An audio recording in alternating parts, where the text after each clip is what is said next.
6.3 Geometric Sequences and Series. So, a geometric sequence is a sequence in which the ratio between successive terms is a constant. That constant is referred to as the common ratio, denoted as R. This may sound really familiar to the arithmetic sequences that we just did. For arithmetic sequences, it was a common difference, meaning it added or subtracted the same number every time.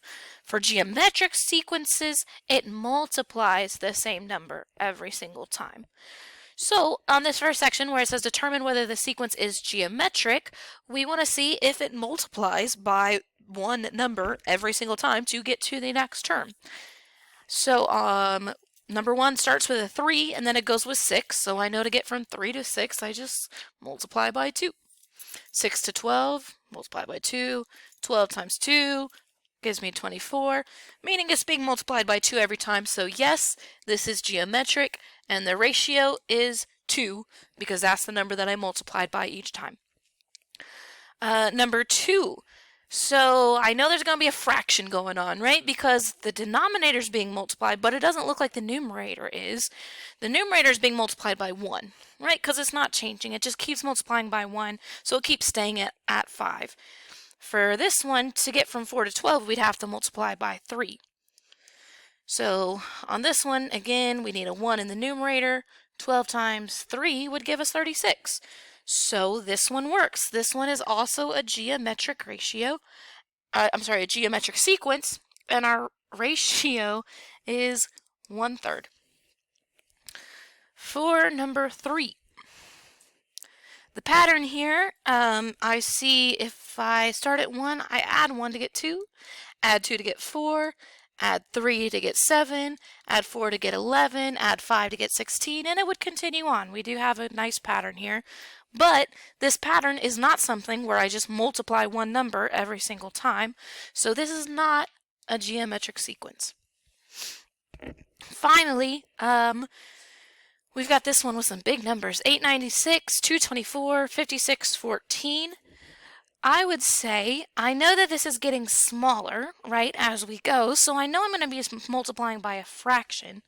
If I divide 896 by 244, that's not what it was. What was it? 896, hello, by 224. That's my bad. 896 by 224, I get 4, which means 896 times 1 over 4 gets me to that 224. If I multiply by another 1 over 4, I get 56. If I multiply by another 1 over 4, I get 14. That all works. I'm multiplying by 1/4 every time, so yes, this is geometric. The ratio is 1/4. Okay, write the first 4 terms of each sequence below, then determine if it is arithmetic or geometric. If it is arithmetic, write the common difference. If it is geometric, write the common ratio. Okay, this has a lot of parts to it, but let's take it one part at a time. The first thing we need to do, write the first 4 terms. So to get our first term, we are going to plug in a 1. Okay, that's easy enough. 4 times 1 minus 3. 4 times 1 is 4, minus 3, 1. First term is 1. Second term, that's 8, minus 3 gives me 5. Third term, 4 times 3 is 12, minus 3 is 9. 4 times 4 minus 3 is 16, minus 3 is 13. Those would be the first 4 terms of our sequence. Now, just looking at those 4 terms, I do see a pattern. I'm adding 4 every time. Which means, because I'm adding the same number every time, this is an arithmetic sequence. And our common difference is 4, because that's the number that's being added. Okay, let's go through the same process for number 6.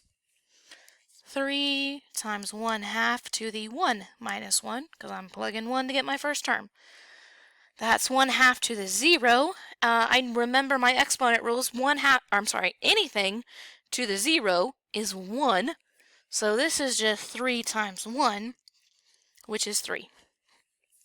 For my second term, 3 times 1/2 to the 2 minus 1. So 2 minus 1 is 1. Anything to the first power is itself, so 1/2 to the 1 is 1/2, which gives me 3/2. Our third term, 3 times 1/2 to the 3 minus 1. 1/2 squared. So remember that means 1/2 times 1/2. And when I multiply fractions, it's top times top, bottom times bottom. So 1/2 squared would be 1/4. 1/4 times 3 is 3/4. And then finally our fourth term, 1/2. 4 minus 1 gives me 3. So that means we're doing 1/2 times itself 3 times. So 1/2 times 1/2 is 1/4, times another half is 1/8, times 3 is 3/8.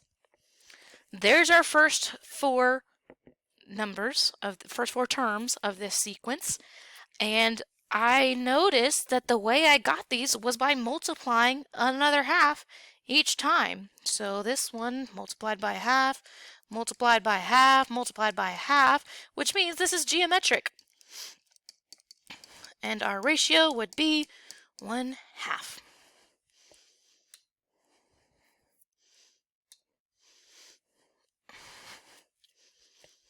Okay, the formula for finding the nth term of a geometric sequence is a sub n equals a r n to the 1. On this formula, a is the first term. R is the common ratio, that thing we kept finding on the front page, and n is the term you are looking for.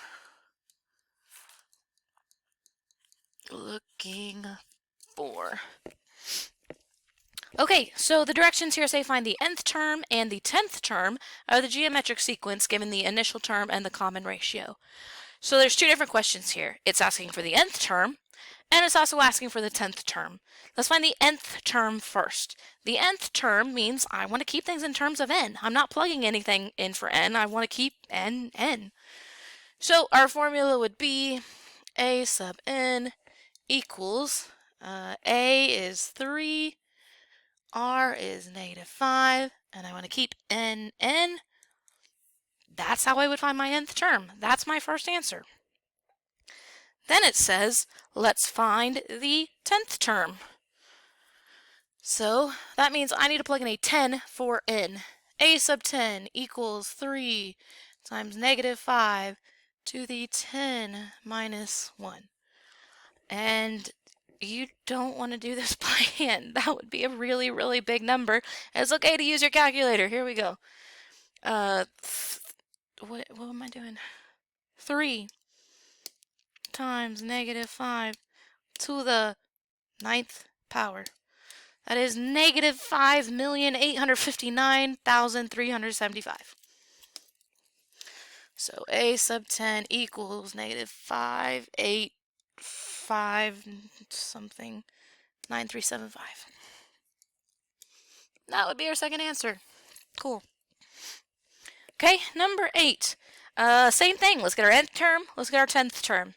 So for our nth term, a sub n equals 100 times 1/4 to the n minus 1. That's all we got to do for the nth term. The nth term means just give me a formula. Give me it in terms of n.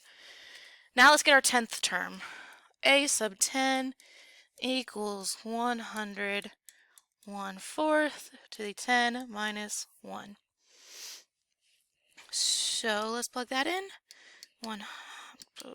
100 to the 1 times 1/4 to the 9th, 25 over 65,536.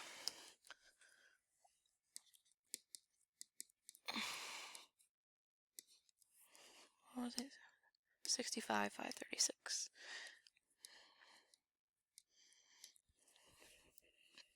All right, word problem time. A car's value depreciates at an average of 12% per year. If you bought a car today for $32,800, what would be the car's approximate value 5 years from now? Okay, so I'm looking for its value at a particular year, which is why I'm going to use this formula right here. So I need to know what A is. A is our initial term. Well, that's easy. That's just 32,800. R would be our ratio, the number that's being multiplied every time. This is a little tricky. It tells us it's depreciating 12%. Depreciating means it's going down, right? Means we're subtracting from what it was. So I had 100% value and I lost 12% value. So it was 100 and I lost 12, which means now I'm only getting 88% of the value. And if this formula is helping me to find the value I have, this is the number that's going into my formula. So I'm going to make that 0.88, and that's the number I'm going to use for R. And then N, that's the term I want. So this one's a little bit confusing because our first term is $32,800. So our first term is how much it is right now. 1 year from now would be term 2. 2 years from now would be term 3. 3 years would be term 4. 4 years would be term 5. 5 years from now is actually going to be term 6. So a 6 is what I need to plug into this formula. All right, cool. Let's put it all together. A sub 10 equals, not 10, that's crazy, 6. A sub 6 equals 32,800 times 0.88 to the 6 minus 1. 32,800 times 0.88 to the 5th. $17,309.60. $17,309.60. Okay, a geometric series is the indicated sum of the terms of a geometric sequence. So remember, we did this with arithmetic too. We had our sequence, which was just a list of numbers. Now we've got a series, which is when we add up all those numbers. So in order to find that series, we've got a formula up there. So let's apply that formula to number 10. Okay, a sub 1, the sum of the whole series, a sub 1, that's our first term, that's 2. And then 1 minus r, remember that's our ratio, that's the number that's being multiplied every time. And to get from 2 to negative 4, I'd have to multiply by negative 2. Which makes sense, right? Because negative 4 times negative 2 gives me positive 8, and so on and so forth. So negative 2 would be our common ratio, and I'm going to raise that to the nth power. In this sum formula, n is the total number of terms. So I've got 1, 2, 3, 4, 5, 6, 7. 7th power. 1 minus negative 2. Cool, let's put in the calculator. 2 times 1 minus parentheses negative 2 to the 7th power, is that what I was doing? Yeah, over 1 minus negative 2. 86.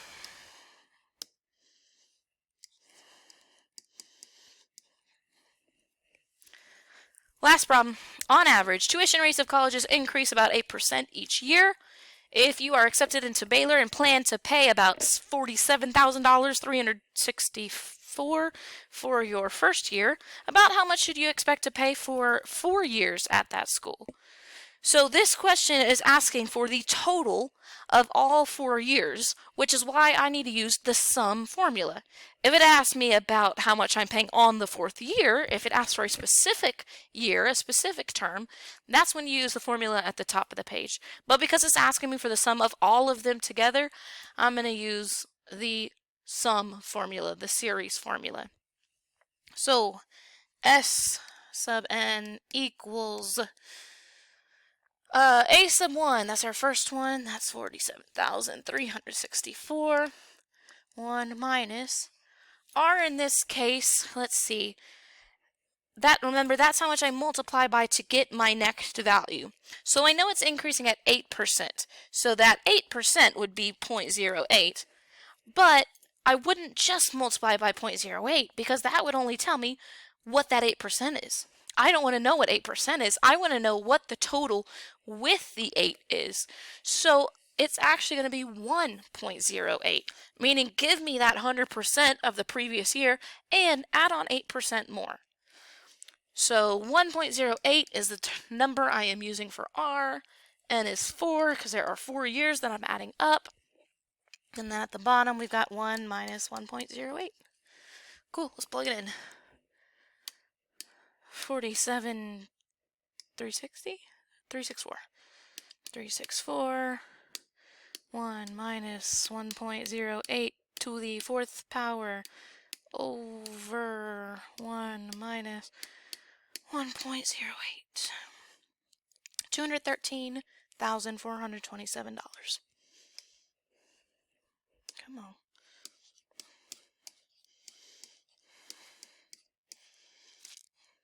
So start applying for scholarships. Yeah, awesome. That's 6.3. Good luck, you guys.